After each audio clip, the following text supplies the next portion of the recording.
হাউসের কন্যা রে কেন বাজায়া থাকেন তোমার বাপের বাড়ি।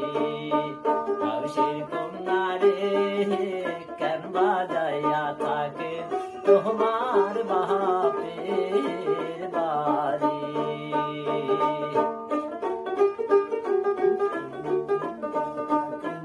তোমার বাপের বাড়ি।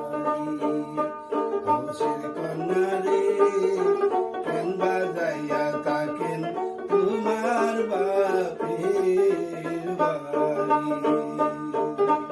এবার কন্যা